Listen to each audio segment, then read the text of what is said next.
lost their lives trying to reveal the secret. The secret has been hidden from the world for far too long. But now, in order to become successful, a lot of times you have to find your zone that's comfortable for you. When you come to that crossroad and you get to a certain age where you have that epiphany where what the hell am I going to do with the rest of my life, and you don't even have a plan yet, that's when it's time to start writing your shit down. Sometimes, life decisions and life choices steer you another path, but, mistakes are given, being a human. We don't have to be perfect. One day the world's going to have to come around and recognize that, yeah, this is different, but there's nothing like this out here. You have to let your imagination run wild when it comes to your career, period. Most people only plan for what they think they can get. The universe doesn't like that. The universe wants you to go for what you think is impossible. Dr. King said your character is built not during times of comfort and convenience, but during times of conflict and controversy. When you see an obstacle, don't let it deter you. You either can go over it, around it, or through it, depending on your own strength. I've been through a lot of stuff in life, but never once have I felt like this is the end of my path. You have to put up your own money. That's independence. If someone else is putting up the money, that's dependence. If you don't see yourself coming out as a boss at that place, get the fuck out of there. they can no longer keep it from us.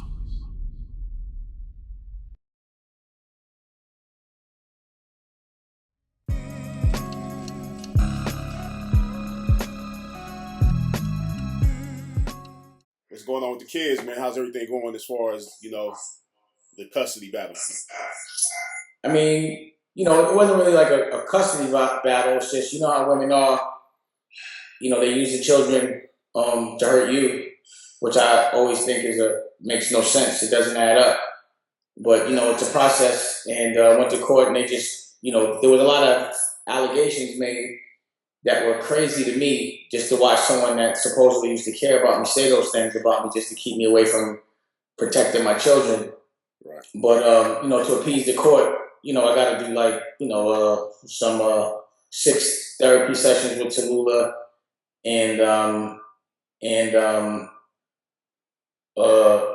mediated visits for 8 mediated visits. So it's like at least in 2 months. I'm coming from a place where I've never had a structured visitation schedule in my life. Right. And the children have always been held over me as it relates to business, as it relates to everything.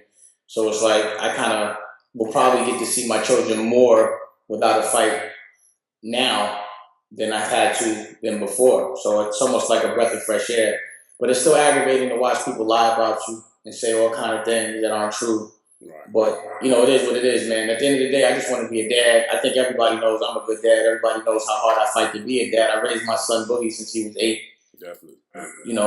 They threw smoking weed in there and all that. So, the funny thing is I just quit smoking weed for a month. You know what I'm saying? Like, just because I stopped smoking because I didn't feel like it. What you mean they threw smoking weed in there? Like, what's like? Oh, no, they was. I don't want to get into it too much, man. You know what I mean? Right. But it definitely was on something. I was smoking weed in front of my children, which is ridiculous.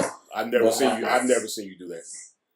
Because it's never happened. But you know what I'm saying? Like, it was a lot of, it's funny because, just seeing someone on the stand lying on you, but it's not the first time I've seen it, and it probably won't be the last. But again, I'll do whatever I need to do to appease the judge and to see my children on a regular basis. You know what I mean? But I just don't want it to compromise my relationship.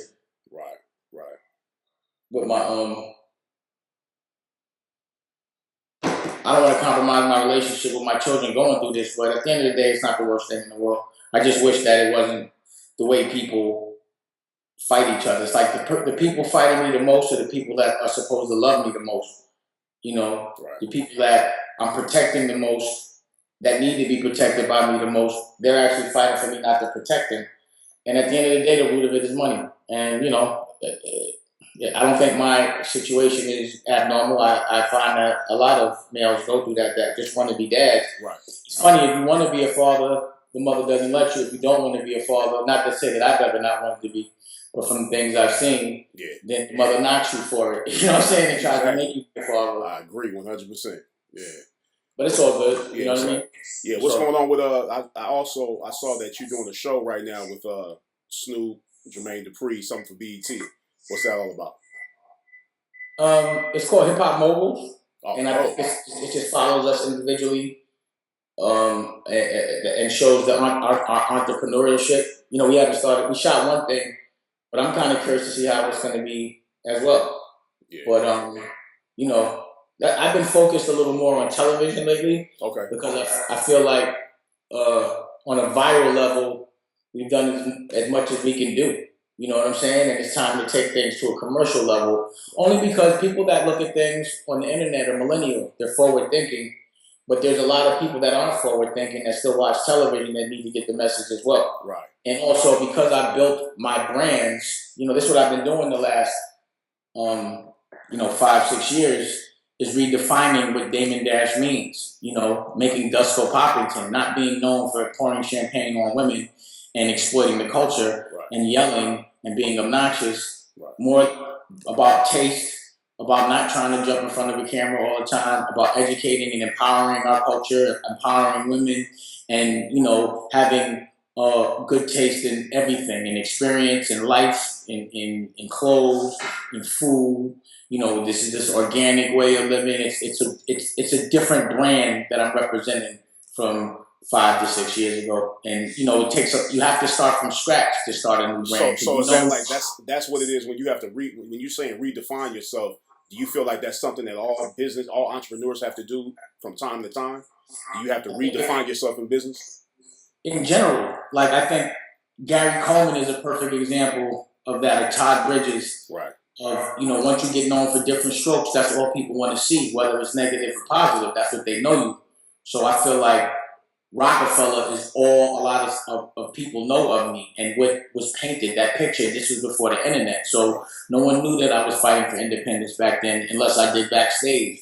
No one knew that I believed in women back then because they're not going to promote that on the news, in the newspaper or on terrestrial television or radio. No, you know what's crazy to me? How much or how little coverage that Million Man March got.